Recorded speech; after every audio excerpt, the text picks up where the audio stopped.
We're the Unproducers. This is Dragon's Milk. Today we're talking Dragon's Quest. And it's beer time. Can you open my beer? Sure I can.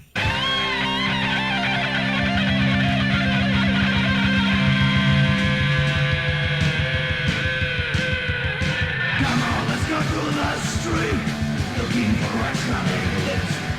I don't give a fuck, never mind. Be ready to start, yeah. It's fucking whiskey time.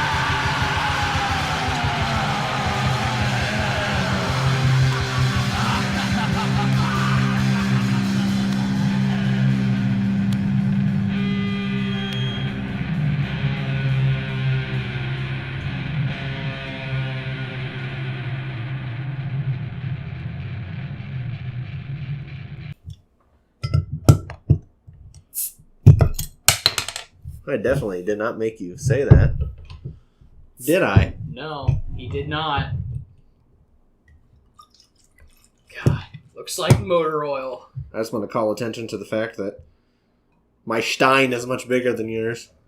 Yeah, making up for something, aren't you? Yeah, my small genitals.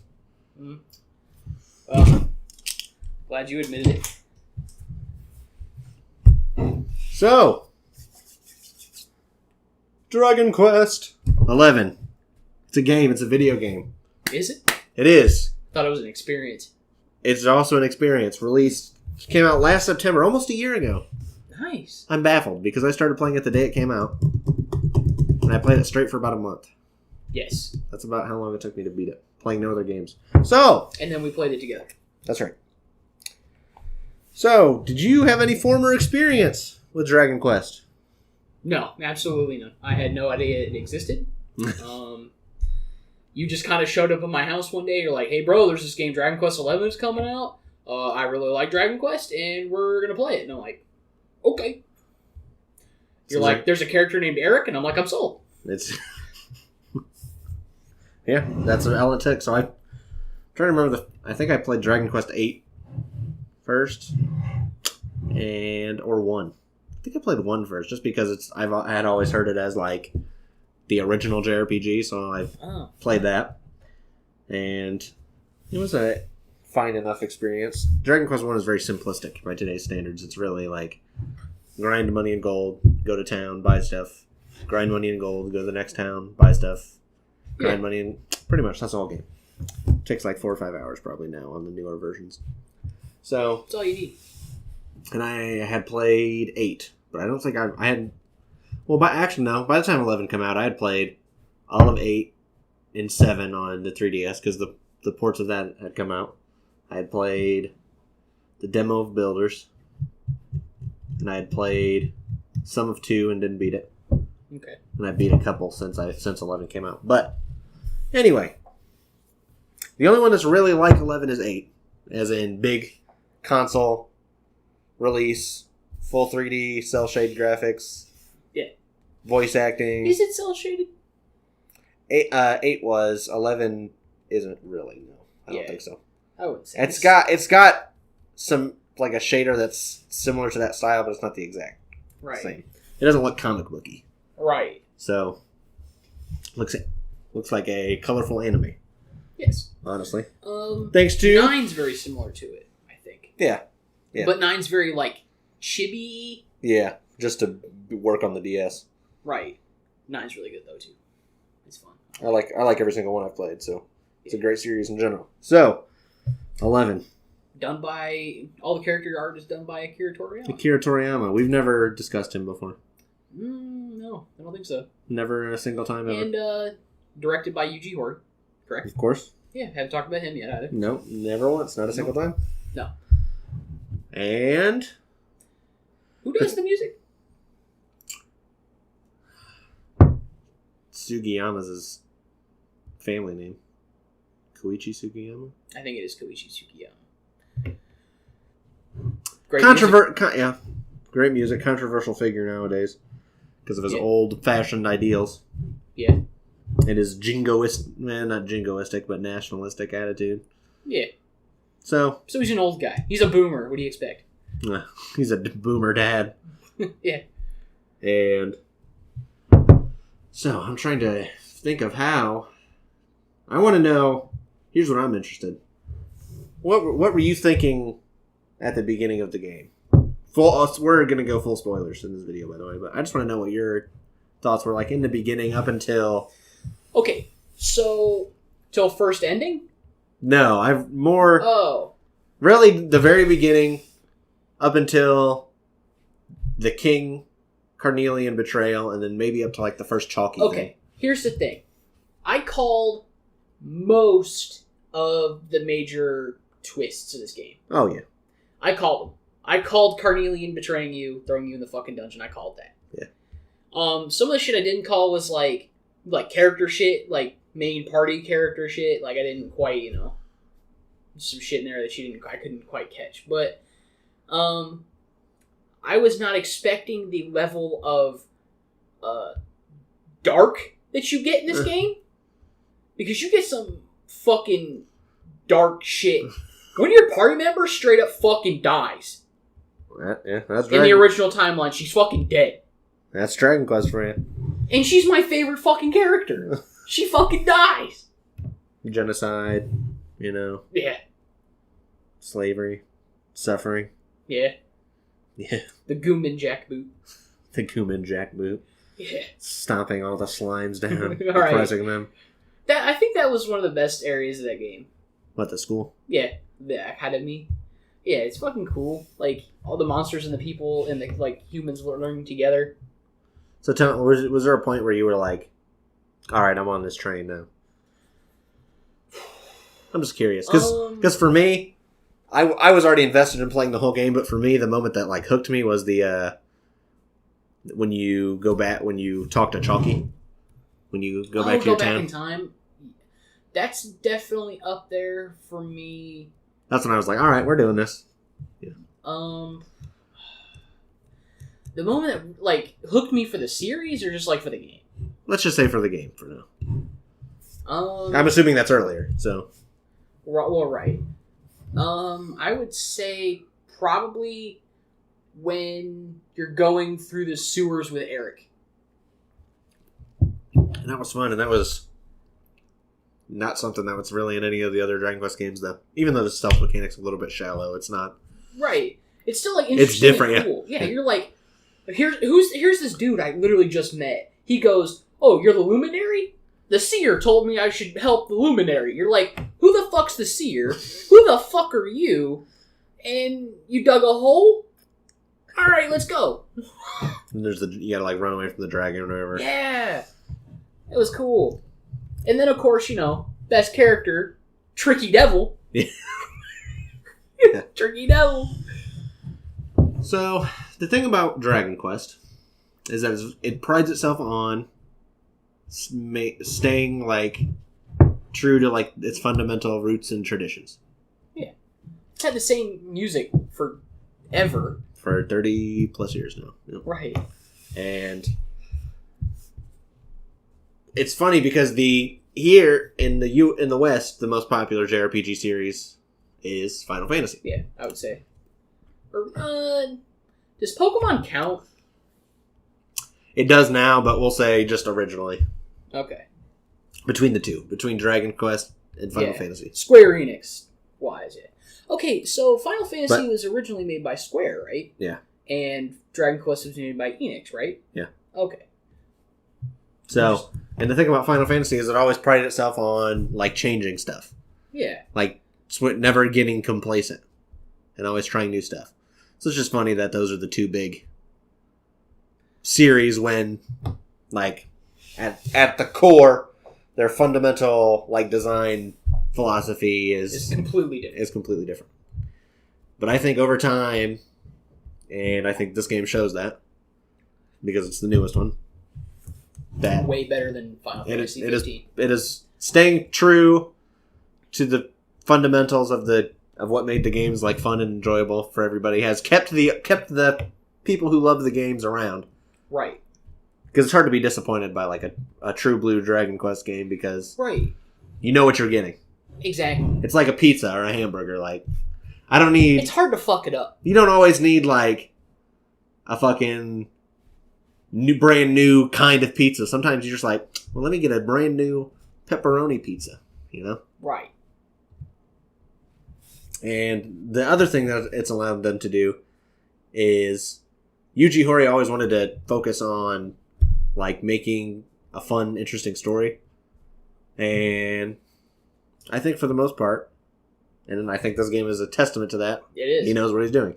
Yeah. Because how the game is divided up a lot of the time, and there's, of course, an overarching plot, but a lot of the places are each town or each area has its own Story. sort of contained story, and that's how a lot of the games are. And there's some whoever, because it's not just Yuji Horii, but whoever is working on these and crafting them and honing these small stories down, they're doing a great job, because there's always some sort of twist or something that it's like, you're like, damn, what the fuck? Right. That's fucked up. So let's talk about one of the, and everything's a pun. Oh yeah, everything's a pun, it's just funny. I like it. And so there's one of the villains in one of these stories is a painting called Dora in Gray. Oh, and I was gonna get to that. And I want to bring this up now because it is one of the most embarrassing things I have ever seen Tyler tell me. Because he comes over to my house and he's like, bro, Dragon Quest has like this really cool reference to this Japanese band, bro.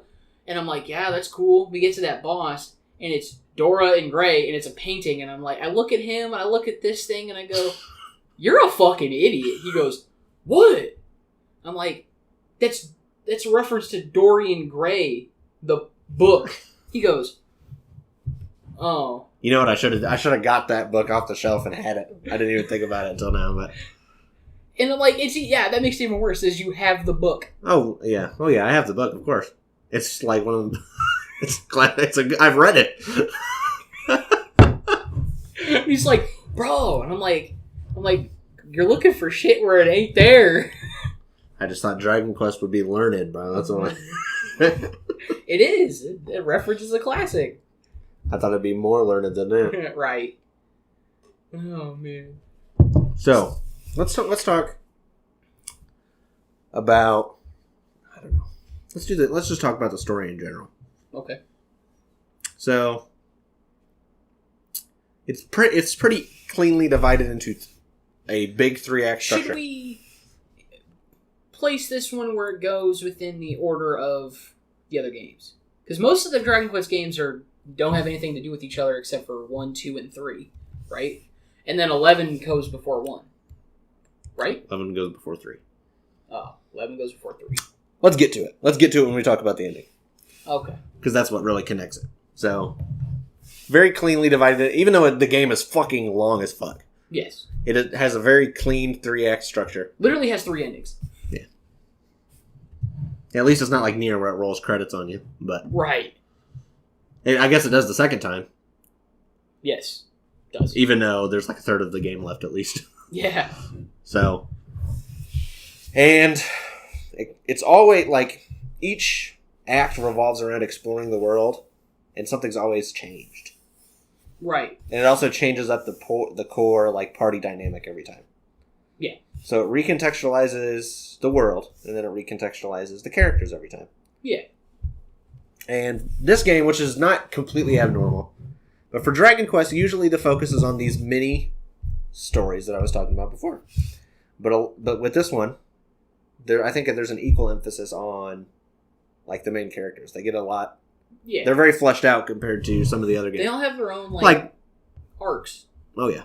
Yeah, definitely. For sure. Like we're like in 9 or 3. Well, in 9, you make your own party members. I know, so they really don't. Yeah. Same thing in 3, you make your own. 1 and 2, they don't really have any real character. You know, so there's a lot of them where the characters are just kind of like stand-ins, or back to the root of what the JRPG was going to be originally, which is like a way to play D&D right on your Famicom or your NES. So, but now this game stands out from the series in that regard, and it's not just that they're fleshed out; it's that they're fleshed out well. Right. And they're all interesting, and they go places you don't expect. And they all have a weird connection to you. Yeah. Like, as the main character. Yeah. In, like, one way or the other. Which is really neat. Like, one of them's your grandpa. One of them's, like, kind of your big sister. Yeah. Two of them are, like, were trained as from, like, childhood up to, like, protect and guide you to your destiny. And then Eric's just like, yeah, some mystic told me to find you. Yeah, same with Sylvanda. I mean, not a mystic, but just like, I like you guys. Let's go. Oh, yeah, I guess Sylvanda's the only one that doesn't really have any connection to you. And, spoiler, Hendrik, he tried to kill you for more than half the game. So, there you go. So, and yeah, well, that's the thing about Dragon Quest, is it's, like I said, it's always been, it follows the same kind of, the traditional plot structure of, like, legendary hero, right? Blah, blah, blah, blah, blah, well, like, evil demon that, villain. right? It did. I'm not saying it's, like, a bad thing that it does that necessarily, but this game doesn't, I think, like you said, goes the extra step of making, if the characters are going to be, like, devoted to the true hero character, right, then it's nice that it goes the extra step to demonstrate, like, that. And it makes it feel like a family, too, because all the characters have connections, and it factors into the gameplay because of the pet powers system. Yeah. Where... this game... Well, this is more gameplay-wise. But this game has one of my favorite things in an RPG ever. The party talk system. That is such a neat thing. I love it. Yeah. Because what's one thing that you want to do most in an RPG that has, like, these really cool and fleshed out characters? Talk to your party members and get their perspective on shit. Yeah. And pretty sure Dragon Quest 8 was the first one to have that. 7 or 8. But then it went, like, in the remakes, when they remade, like, 4, 5, and 6, they added it. So they're taking games that are almost 20 years old at the point when the remakes came out, and they're, like, fleshing out all these characters that were a lot more simplistic. That. Yeah. That's good. And if you don't want to do it, you can skip it. Right. They don't force you to do the party talk. Yeah. And you can party talk with anyone that's in your party. Yeah. Including can you like party talk with with Sandy? Pretty sure. Yeah. She didn't say a lot. Yeah. She's a dog. Wait. No, you can't. No. Unfortunately. But generally, if they're in your party, even if they're like a temporary character and it fleshes them out a little bit. Yeah. You can party talk with Jem all the way up the tour. Which is neat. She doesn't say much. No. But it's still nice to have. Yeah. And the nice thing about the party talk is there's always at least one character who's there to remind you, like, what the fuck you're doing. Yeah. So, like, if you come back to the game, there'll be at least one character who's like, oh, we need to get to Phenomenon and deal with this. And you're like, oh, that's what I need to do. Well, and the other nice part is a lot of the newer Dragon Quest games have added the story so far thing, where very much in detail it tells you what you're doing. And it keeps a record of, like, this at this point in the game, at this town, this is what happened. Yeah. So, the game, you can probably call it a 100-hour game, I'd say, fairly. Yeah. And sometimes, some people, they're going to forget shit, so. Right, and that's nice to have. Yeah. Another thing, Dragon Quest has wives, bruh. Dragon Quest does have wives, I must agree. Half of them look like Bulma. And then another quarter look like Android 18. And then another quarter of them look like Chi-Chi. But and then the other one. What other one? Oh, the girl. Satan's son. Satan's daughter. Right? Oh, Videl? Yeah. Yeah. Some of them look like Videl. Yeah. Yeah. Based. Jade's hot. Yeah. The characters are drawn to be attractive. Yes. And they're likable characters. Yeah. Jade's great. So, in terms of, like, the 3 acts, do you want me to kind of go into broad strokes about what makes them all different from each other? Because I don't think we need to go into, like, Act 1, very happy. Act 2, very fucking sad. And then, like, you have the other two. So there's time travel in this game. But the way the time travel works is very different from any other time travel that we've talked about in this season. Is time travel a theme of this season? Maybe inadvertently. We've done quite a bit of time travel. So, and we're recording the episodes out of order. So they go to this tower. It's the Tower of Serenica or whatever, right? And so they send the hero back in time to stop the death of one of the characters, and he has the evil guy sword, so he's able to deflect the evil guy blast during that scene. That sword breaks and he gets this sword of light or whatever. And so they go through the rest of the game. You play through that. It's the second half of the game again, but it's different, and you find out like different stuff for like character motivation and everything. And then you go back a third time, right? No. Yes. Right? No. I thought you did. Oh, you send Serenica back. Yeah, at the very end. So you fight. Yeah, the third ending is you fight Calasmus, right? He's the very final boss. Yeah.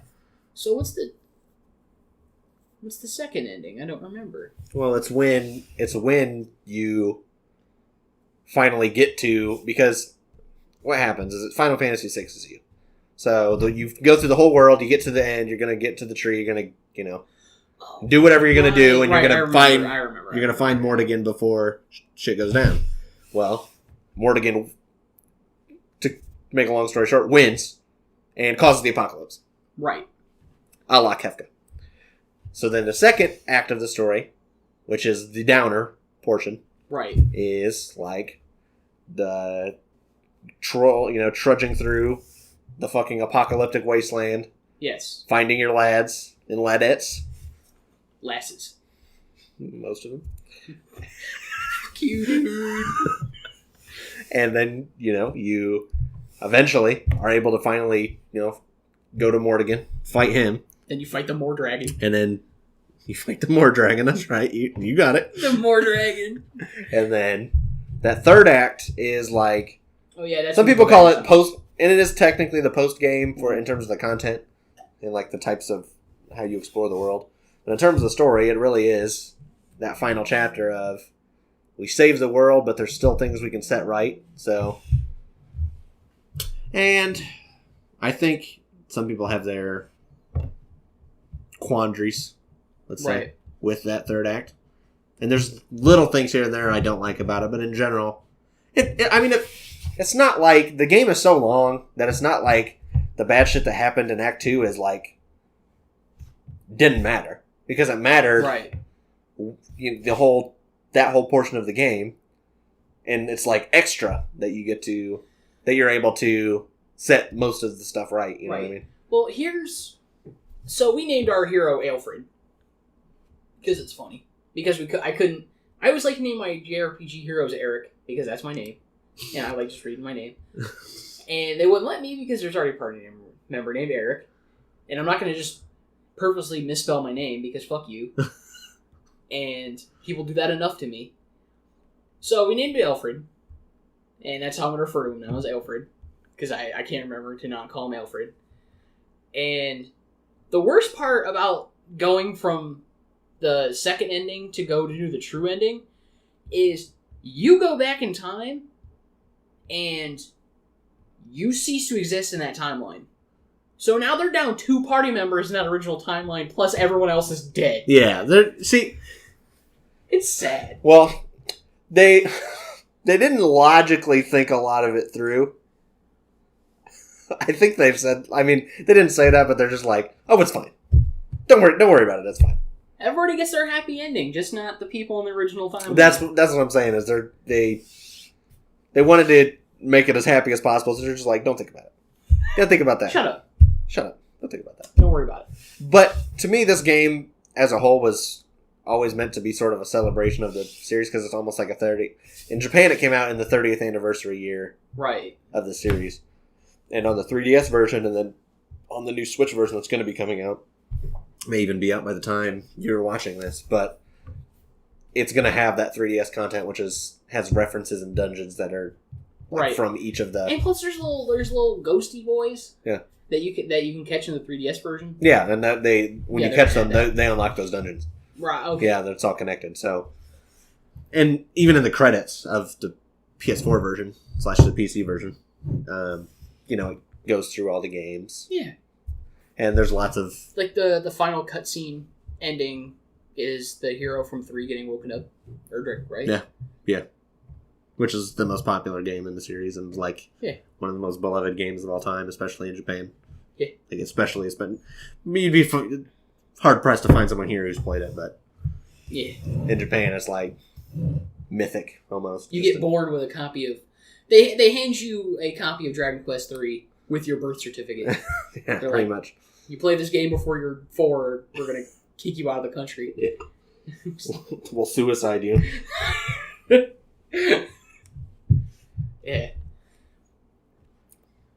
We'll put you on suicide watch. We'll watch you commit suicide. And we'll help you. So, I'm trying to. There's just so much to you could. I don't want to get too much into the plot of everything because I wasn't going to. We get too bogged down, and I want let's people to experience it for themselves. Yeah, and the big spoilers don't really ruin anything too much. I mean, to a certain, there's one big one, and I would say it's Veronica. Yeah. I feel like knowing that in advance would really, because you're waiting and waiting and waiting and waiting and waiting and waiting, and then it's like, oh no. Yeah, and she's there, and she just stops being there. But it's a really good moment for Serena, though. Oh yeah, that's one of the few things that I'm like, damn, about that final third act is that Serena got so much character oomph out of that stuff. Oomph, I see what you did there. Yeah. Yeah, that my favorite scene in the game may be the one where she's playing the harp up on the by herself, and she's like, I know Veronica won't come back, and that's fine. And then she gets Veronica's magic, and then she cuts her hair off, cuts her fucking hair off, and it's a great fucking scene. Yeah, man. And the game is filled with great scenes, and we could go down the list and say, in this town there's this great scene, and this and this and this. So let's, in terms of, since we kind of went over the big broad structure of the plot. Oh, another big thing is you find out Mortigan's backstory. Oh yeah, more about him, and it's crazy because Mortigan was the good guy. Yeah. At one point, he was helping Erdwin. Yeah. Yeah. And he was just corrupted by fucking Kalasmus, bro. Yeah. Was he?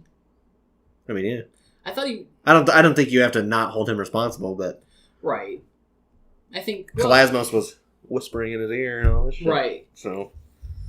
I don't want to say he didn't do anything wrong. Yeah. Let's not say that, but. So, when I asked about what scene that hooked me for the series, I do have one. Okay. Yeah, tell me. I'm interested. It's the scene where you go and you meet Edwin, who would be the hero's dad. Yeah. And you meet him and you fight him and you free him from the control of a monster. Yeah. And that he gets a little moment and then he ascends to the heavens. That's that scene right there cemented me as I'm gonna go and play more Dragon Quest. That shit was dope. Yes, definitely. Because they introduced Dundrasil, which is the original homeland of the hero, and they're yeah, got fucked up, got destroyed. There's nothing we can really do about it, but we can rebuild. And then you meet your dad, you're and that's a rare thing in a JRPG. Because most of the time, all you have is your mom. Yeah. And at the beginning of the game, that's all you have is your mom. Yeah. When you don't realize it's actually interesting. You could probably do some sort of take a look at fathers in Dragon Quest and draw some interesting conclusions, because there's a lot of interesting father-son type of relationships in a lot of the games. It's actually pretty interesting, especially 3 and 5. So yeah, and this one obviously right. It's good shit. Yeah. Yeah, that was a well, and Here's what I really, really appreciate about Here's what I have to say about it. He gets a Titus inject moment, but it's better. Oh yeah, it's definitely better. Yeah. Here's what I appreciate about stuff like that in this game, because it's like so ridiculous in scope, but in length, obviously, but it never like Dundersill is talked about like so much over the course of the game, right? And it like when you meet like it's in the back of your mind, and then you meet Rab, and you find out Rab's story and like how brokenhearted he is that he wasn't able to do more and all this other stuff, and then when you eventually see it, it's so cathartic just because it's been built up so much. Right. And that's the thing, is what it's long, but unlike a lot of other long JRPGs and even some Dragon Quest games, it takes advantage of like the time that it takes to build all this stuff up, and it pays it off. Like at the beginning when Eric, this is one of the best examples, when Eric tells you, oh, the seer told me I got to go with the Luminary. You don't find out what that means for about 50 or 60 hours. Right. You have no fucking idea. Yeah. And even Eric's backstory is probably 45 or 50 hours before you figure it out. Right. Because, like, the whole game, Eric talks a little weird, but you don't think too much of it. And then you get to Sniffleheim, and he's like... The second time. Well, no, I was saying the first time you go there... He's weird there, yeah. Yeah, he's like, I'm not going in there, bro. You're like... And you know the whole time, like, oh, Eric's a thief. He probably stole some stuff from here. That's probably why he's probably wanted. He probably doesn't want to go in there and get arrested. Yeah. So you're like, okay, you just kind of write it off. And then the second time you go there, he doesn't have his memories because of the events of the thing with Morgan. And you go there and he's like, I'm not going in there. I don't something in my body is telling me don't go in this city. And then a priest goes, Eric, is that you? And he's like, well, shit. Yeah, and when you do find out all of his backstory, it makes perfect sense for his character. Yes.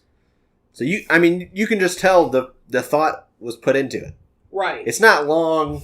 You can appreciate It's not long because it's bloated. It's long because there's a lot of things to say. And it's willing to take the time to set up these long-term events for the characters and for the entire world, but even like the small towns. Like each of the towns has its own story, like I said, but some of the time, like you go there after the apocalypse and it recontextualizes something that happened before, or you do the time travel stuff and it Yeah. And that's kind of it's like the little things. Like the last party member, Hendrik, and Sylvando, who's the fourth party member? If you don't count Alfred, yes, the fourth. Right. And he and Hendrik have like a weird connection, and like for about 5-6 hours, Hendrik's kind of going like, you're familiar, I don't know why, but you're familiar. And then he goes, Roberto? Yeah. Or no, Norberto. Yeah. He's like, Norberto? And Sylvando's like, no. And he's like, yeah, you are. He's like, shit, gig's up. And then you get the backstory on Sylvando and why he's like the way he is. It's really neat. Because the entire time, like, this is, and I think you kind of like was like, this is like my favorite fan theory ever. I'm like, for the first time I met Sylvando, I was like, and he mentions like the knight stuff, like the Code of the Knights or whatever. Yeah. I'm like, I looked at this dude and I'm like, this guy's a motherfucking assassin. He's like a fucking ninja. Because he's like this weird acrobat and he like juggles knives and shit. I'm like, this guy's a fucking assassin. And that's like the coolest like headcanon I've ever. Yeah. Yeah. Because, like, you find out he was trained as a knight by his dad, and then he, like, oh, I want to make the world smile. And you're like the Joker? With a knife, I want to make the world smile. I want to carve a gash into the planet. Right. Some Sephiroth shit. Right. But another one of my favorite examples is What's the mermaid's name? Don't remember. Not Marina. Is it Marina? That's the queen. Oh. God, what's the other one's name? Fuck. That's terrible. The mermaid. The first mermaid you meet with a love story. Yeah, but they ruined her in the second timeline. Yeah, well, I wasn't going to... I mean, I was going to maybe bring that up, but what I was specifically referring to was... That happens, okay? To me, when I played, I cried the first time. Like, that's when the game got me. The first time. And that's something weird. Dragon Quest will get me, usually. Yeah. It's so cutesy, and then it, like, hits you. Dragon Quest will usually get me. Something about the way they write Dragon Quest emotionally resonates with me a lot of the time. But that part got me. But when you go to the mermaid town or city or village or whatever you want to call it. Atlantica. Yeah. No, it's not Atlantica, is it? I forget what. No, Atlantica's from Little Mermaid. So close enough. But you go, you're going in all the houses because it's a JRPG. Go in all the houses, check all the bookshelves, talk to all the people, all that shit. So you go in and you talk to the girl, just like, I'm watching so and so's house. You're like, oh, yeah, she's got herself a human boyfriend. It's going to be crazy. And then you check the bookshelf, and it's her like writing. Yeah, she had written notes about like, oh, I can't wait to bring, my husband back, my fiance back or whatever. It's going to be so great. He's going to learn how to swim, all this other stuff. Like, God damn. Like, you didn't have to do that. Right. You didn't have to make it hurt more, but you did. Right. And that's what they're willing. Michelle. Yeah. Because she has a nickname. Shell's her nickname. Yeah. And she rhymes. Like all the mermaids. Yeah, all the mermaids rhyme. I hate it. One of my favorite parts is when you go back to the mermaid town and you're a fish. Oh, yeah. Well, I like when you're floating as a fish and the queen is like floating you in a bubble and she's like, the whole world has ended. But she's rhyming the whole time. It's fucking... I like it. And she's like, you're such a cute fish. But what is your wish? But it's those little touches that like here's my personal theory about why the series is still so strong. Because the people, especially Yuji Horii, and Toriyama too in terms of the art, but right. Yuji Horii, it's consistently and a lot of good. and a lot of the same people who've been around on the series since the beginning are still there. They still care about the series. They still love making it. Right. And you can tell. This feels like 11 JRPGs deep of knowing what they're doing. You know what I mean? And the big thing for me is why, like, even after playing one game, like one and like a fourth of another Dragon Quest game, why I like this better than Final Fantasy, is because it has a style. It doesn't like just feel like they're going with like the latest like CG thing that they can. They have a style, and I like it. It's true to itself before it's trying to be anything else. Right, and that's what I prefer. I think that's why it's still so popular, like in Japan. Oh, and it's comfy. Yeah. Oh, yeah. Until it kicks you in the balls. Oh, yeah. That's when it gets you comfy, and then it fucking. Yeah. I played the first several hours into Dragon Quest IX. They kicked me in the taint like 3 times already. I'm like, what the fuck? 7's bad about that too. I'm like, I'm like, when's the comfy start? Fucking never, apparently. Let me get your taint raw first. Right. Let me rough your taint up a little bit. Right. But it will, and it's. And I wanted to do it again. I think that's why. It's not for everybody, because that's what happens when it's so uniquely what it is. You know what I mean? Right. But I'm hard. Most of the people that I know or that am familiar with or I know online that really like the series, really, really, really like the series. Right. Because it is so uniquely what it is, and it's so good at what it is that it's able to connect with the people it connects with. It can connect strongly, and I think this game is like a perfect jumping on point or entryway and all that kind of stuff. Yeah, and it's not particularly hard. No. And Dragon Quest is actually one of the only like series of games, in this game especially, that it feels like a long running TV show in a game. Yeah. Doesn't it? Like each town's an arc. Yeah, like it's a shonen anime in a game. It's the best shonen anime ever made. It's like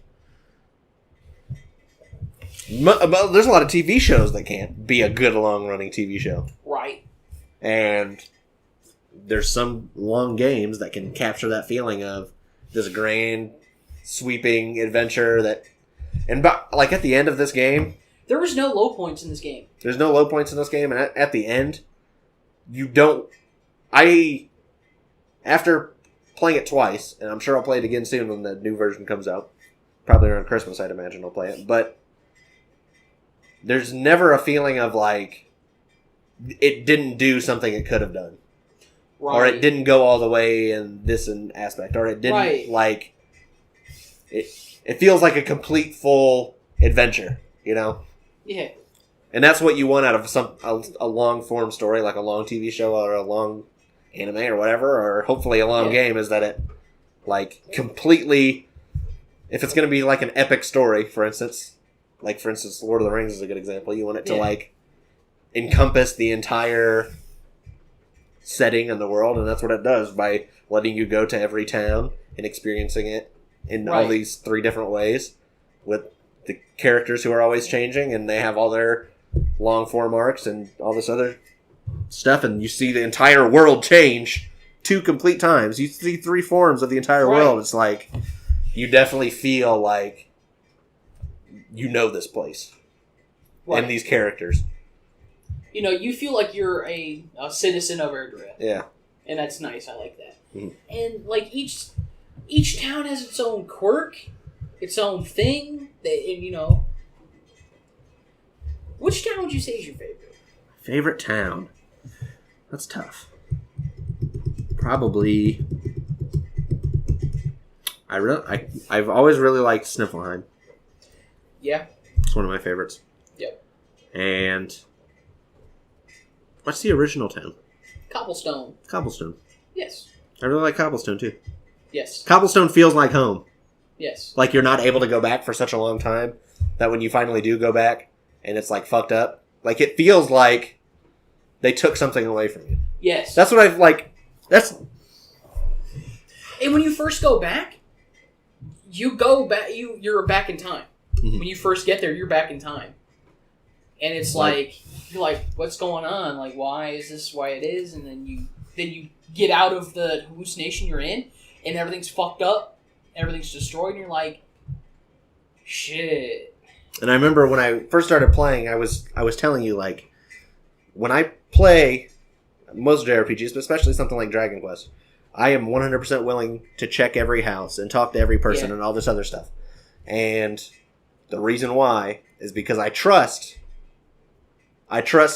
the developers when it comes to especially Dragon Quest. I trust them because I've heard some complaints here and there that the intro feels a little bit long, and it's like I want to get into the meat of the game. But to me, I'm playing it and I trust that it's going to be paid off.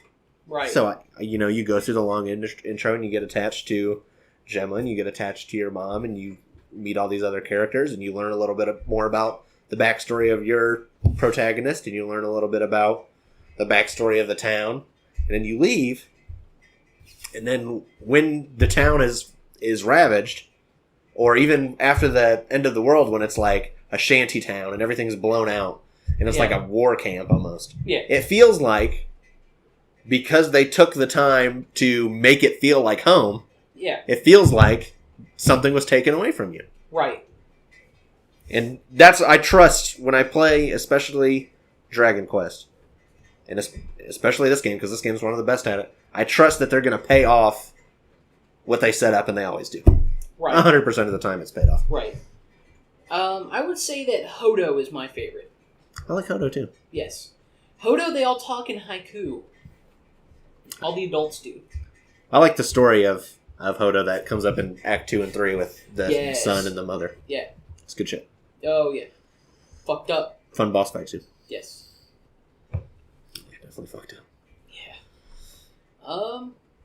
What would you say? Who would you say is your favorite character? Like in the whole game, or just like out of the main party? Out of the main party.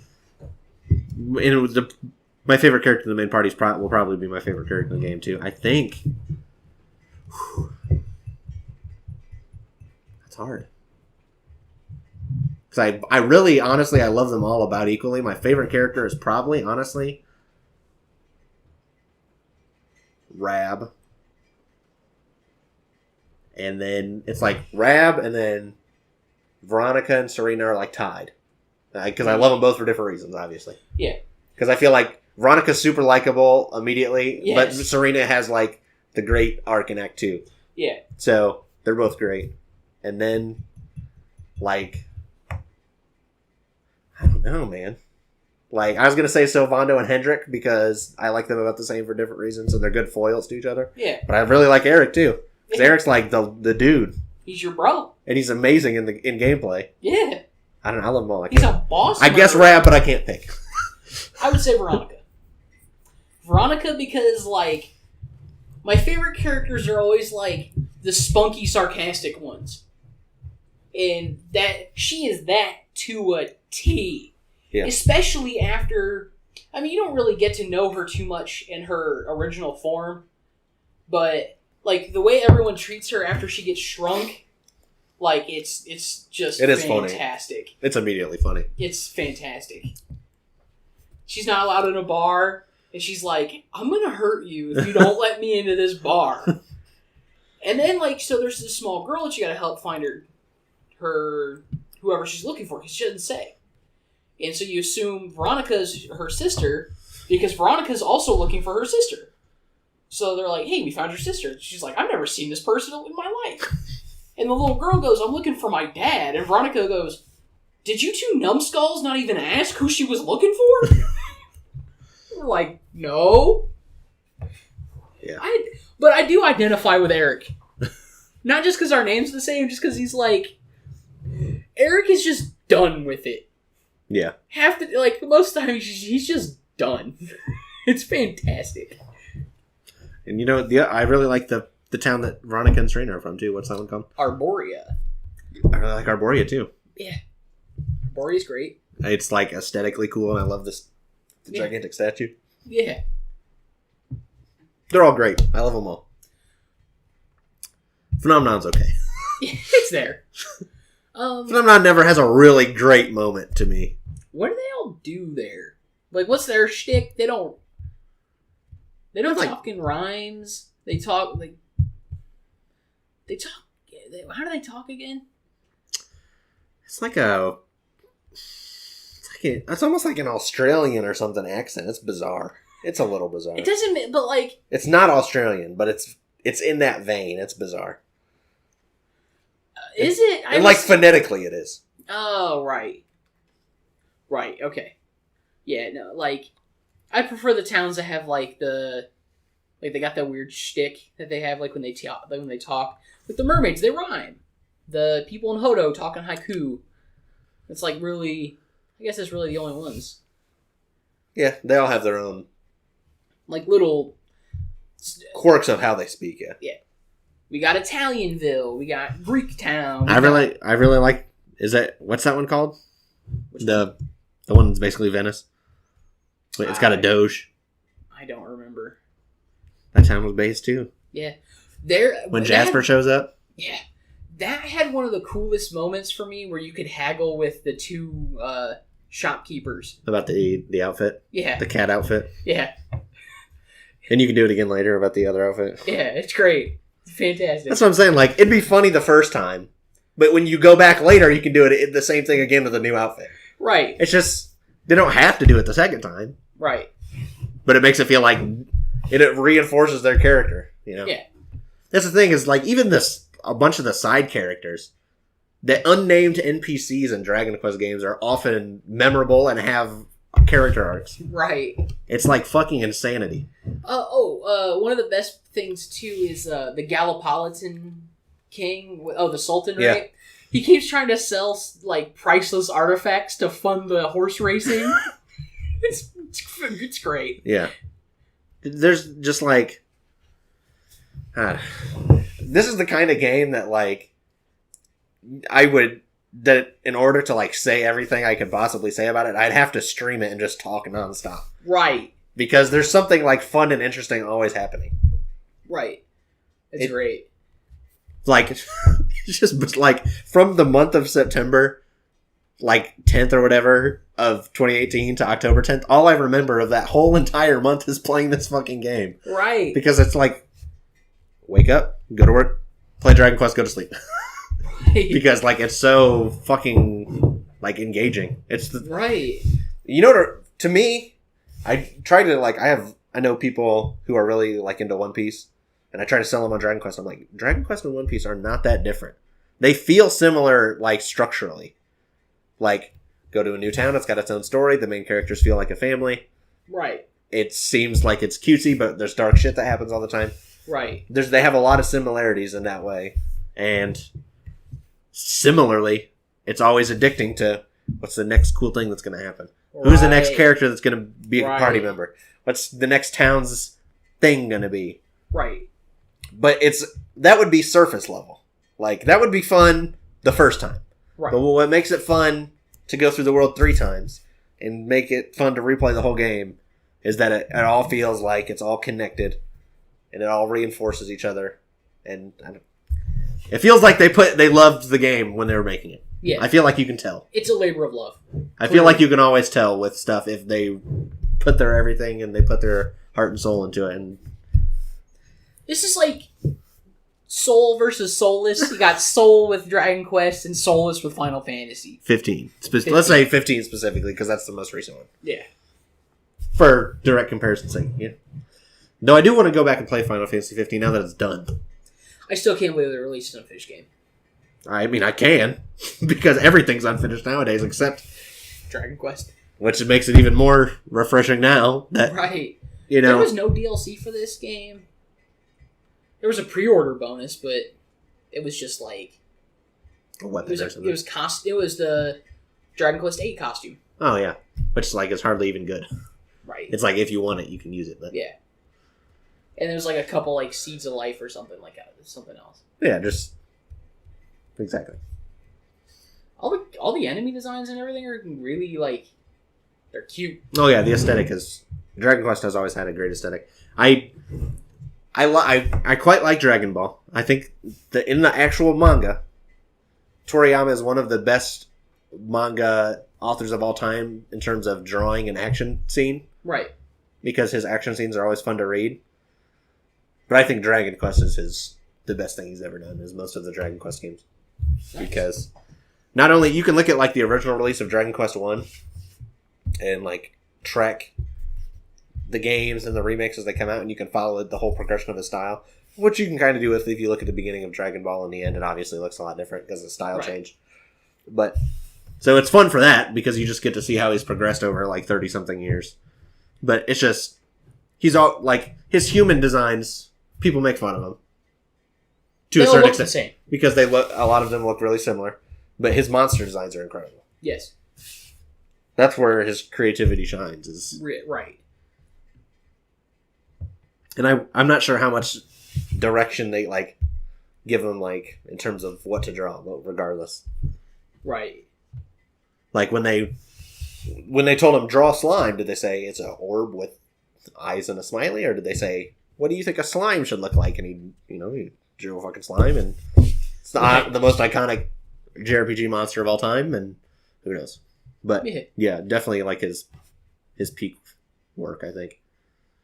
I'm curious to see what's going to happen to Dragon Quest, because I think probably within 15 years Sugiyama's going to be done, because he's like almost 90, I think. Right. Or he's old. I don't know exactly how old he is. Yuji Hoari's a little bit younger, so I'm hoping he's going to stay on until he dies. But I know Toriyama's like, he's fizzling out a little bit, just in terms of how much work he wants to do and how much effort he puts into the work, so... I'm curious to see what's going to happen in Dragon Quest. I mean, they could just reuse his designs, though. Oh, I just mean in general. Oh, yeah. Are they going to, like... They're going to have to, like, mimic his style to a certain extent going forward, probably. Just, I don't know. I'm just curious to see what's going to happen. to the series. It's been going strong for 30 years. What's going to happen in 30 more years? Right. And if it comes 3 or 4 more games and Yuji Hoри's like, I don't think I'm going to make another Dragon Quest, and they put it to rest or whatever, that wouldn't be the worst thing in the world to me. Well, I don't know. I know. I'm not a person who thinks just because I like something or a franchise, it has to go forever. Yeah. I'd rather it end with the creators than like be run into the ground like the fucking Simpsons or something. Right. Or Star Wars. For instance. So, how much do you want to go? Because we've talked about a good chunk of stuff about the characters. Do you want to go into them individually a little bit? No. I just feel like we'll be here all day. Yeah. Honestly, just go play it. Just play the game. Get it on the Switch when it'll probably be out by the time this video goes up. Get it on the Switch. It'll be well worth your money. We may make I want to make like a bonus addendum probably with the next batch of videos. Just like, is there anything in S that's, The one thing I'm most looking forward to in the change in S is your party will follow you. I am excited for that. I'm really excited for the music. I think the music the orchestral score is the number one thing I'm excited for. Yeah. But yeah, go play it. More than anything else we've talked about on here. Definitely, just go play it. We've talked about a few games. This is I think my favorite that we've talked about. It's good. It's one of my. I would say it's easily my favorite game of the past 5 years. If Nier Automata hadn't come out in 2017, and those are pretty much neck and neck. I think I might like Nier Automata a little bit more, but in terms of just like it's a little bit more artistic. Well, just in terms of Nier might have higher highs, but Dragon Quest is like so 3 times as long and also at that level. So right. And like I said, it's the perfect thing if you want something that feels like a long show or just a real epic journey that you're not going to get fucked over at the end. I promise. Right. You're going to be satisfied. What would you say is your favorite moment in the whole game? Yeah, in the whole game. That's hard. Probably, if this counts as moment, I would say probably just like from when the end of Act 1 happens up until you get like Hendrik, I think. And when you journey off with Hendrik. Okay. That whole portion of the game, I was so like, what the fuck is going to happen? Right. Even, I make a joke that Final Fantasy VI, but even then, it didn't, yeah. I mean, it did, but it's still like, it didn't rip off Final Fantasy VI. It just did a similar plot thing where like, what the fuck is going to happen? So that's up there. That is a little bit broad, though. Otherwise, probably, I think, like I said, the Serena moment, where right after Veronica's funeral, and I also really like, I'll just make it top 3. How about that? Okay. So, and I would say the last one probably is, it's hard.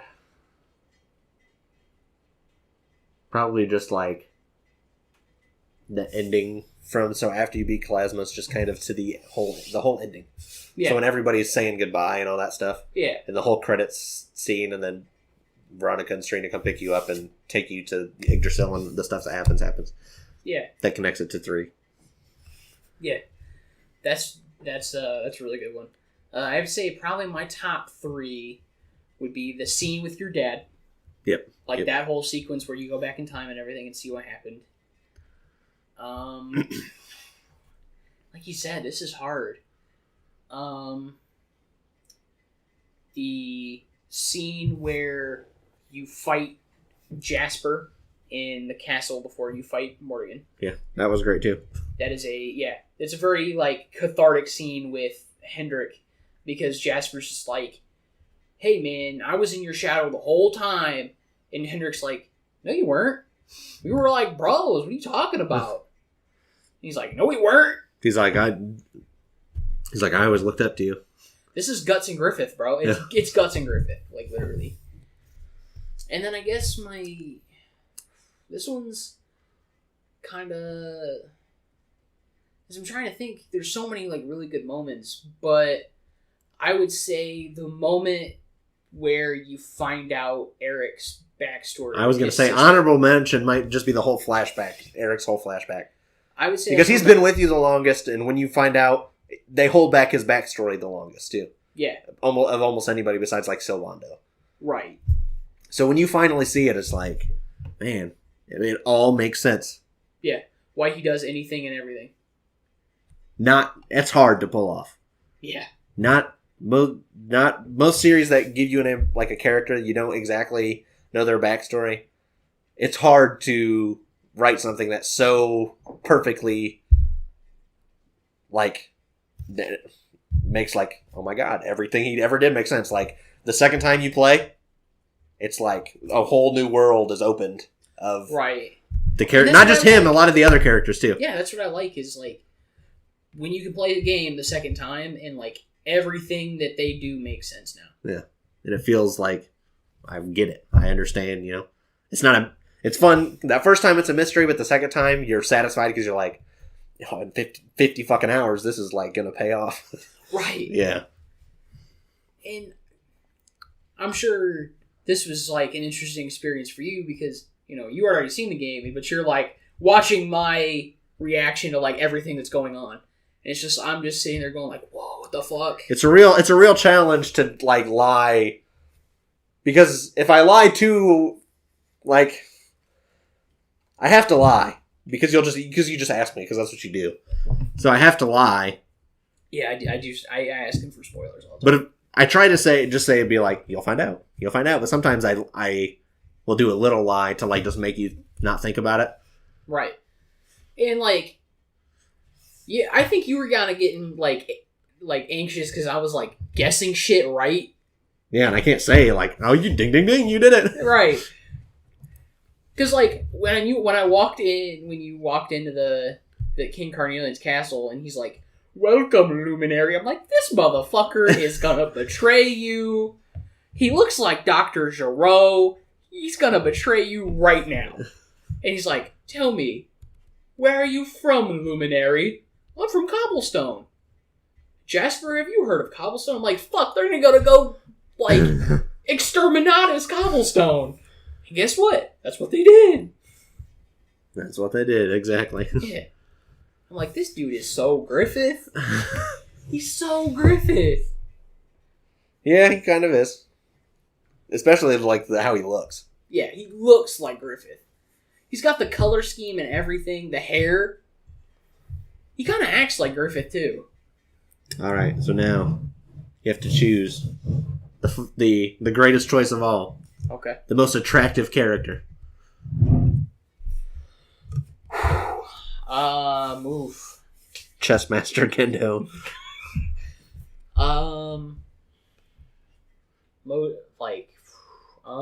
You get one.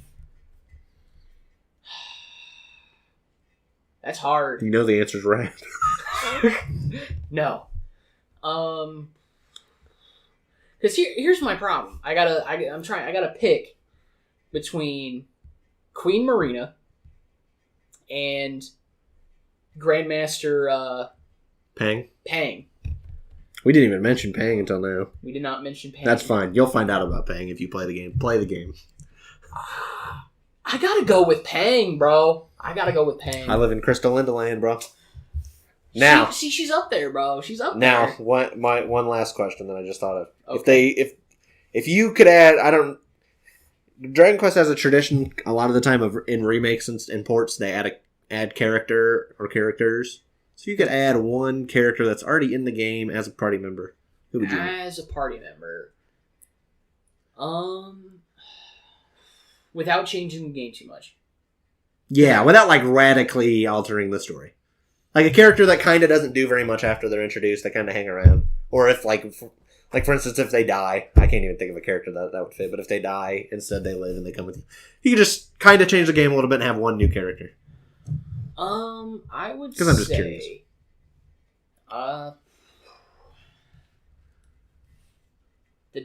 The Dalai Lama kid. You know what I'm talking about? Yeah. He looks like Krillin a little bit. It'd be interesting to have he'd be kind of a real monk kind of character. It'd be kind of cool to have him running around. Him or Eric's sister gets added too late to the game, but she would be neat to have. Like, or Crystal Linda, I think. Crystal Linda. I was gonna say cool. Eric's sister or Crystal Linda are probably mine too, because they kind of just hang around. Yeah. Crystal Linda does like some crafting stuff for you, so but besides that, they just kind of hang around. I think either one of them I'd be happy with. I would definitely not be surprised if they make Eric's sister a party member in. Mia, yeah. Yes. Well, aren't they supposed to be, quote unquote, like not quote unquote, but like implied to be the playable characters in the new Dragon Quest? They are. There's a new, I think, Monsters. Yeah. Or something. Or no, it's not a Monsters. It's a. I think it's like a mystery dungeon. Oh, is it? Yeah, because Dragon Quest invented the mystery dungeon thing. Oh, okay. I'm pretty. Well, I don't know if. I don't want to actually say that they invented it, but there was the Tornico. Tornico's a merchant character from 4 that's in your party. Yeah. And there was Tornico Mystery Dungeon. And then there was like a mystery dungeon that had the character, I think, Kiefer from 7. And I think there was one that had Yangus from 8, I think. I could. Yangus is the dude with the scythe, right? He can use scythe. Yeah. He's the fat guy with no. He's the no shirt. I like that guy. Yeah, I like Yangus too. Yangus is cool. He's, in fact, the dude. Like all Dragon Quest bros are, right? Yeah. Dragon Bros. Anyway, any closing thoughts or anything? Go play it. That's what I was going to say. Just go play it. More than anything else, I feel like we've scratched the surface. Yeah. There's no reason to not play it. I could probably sit here talking about it all day. Yeah. For sure. I feel like we have woefully underinformed you about how great this game is, so just go play it. I want to do that. Yeah. Because that, like, you're like, what are these guys talking about? This is, like, what we've been saying is so fragmented and kind of stupid that I hope it makes you want to go and, like, parse out what the fuck we're talking about. Because we so like this thing that it's hard to articulate. It's just so massive. Like, how do you even like begin to formulate that discussion? It's like trying to tell somebody about World of Warcraft, or just anything that's like enormous in scope. Right. Like, do you tell them the coolest thing? Do you start at the right. beginning? And the nice thing is, you can. It's perfectly reasonable to go. Oh, Dragon Quest started at 11. I started with 11, so that's where the Dragon Quest series starts for me. You don't have to go back and play 1 through 10 to understand what's going on. No, you don't have to play any of them to understand any of them. But if you like 11, you should definitely delve more into the series, because generally if you like one, you'll like most of them. There's some of them that are, they have their flaws, and all of them have their flaws. One's an MMO, so good luck. That's never coming out here. Almost positive. Is it a browser game? Or is it an actual MMO? It's an actual MMO, and it's been released on like every fucking console of all time. Like, it came out on Wii. Oh god. Then it was on Wii U, 3DS, PS4. Oh, so it's PC. Like... It was originally on PC and Wii, I think, but it's been on 3DS. I think it's on Switch now. So it's kind of like FF14. Yeah, kind of. Well, FF14 is kind of like it. Right. Just like the concept of like a console RPG, like MMO is new. Is weird to me. Yeah. It's like Elder Scrolls Online, because that's also like an MMO. It's just a weird concept to me. Yeah, I get where you're coming from. We're rambling. Play it. Play it. Maybe we'll do a stream of it or something one day. That'd be fun. That would be fun. I say one day. It would take several days. We're gonna stream it until it's done. Maybe. All right. Next time on Whiskey Time. Maybe actually whiskey this time. Maybe. I wouldn't count on it.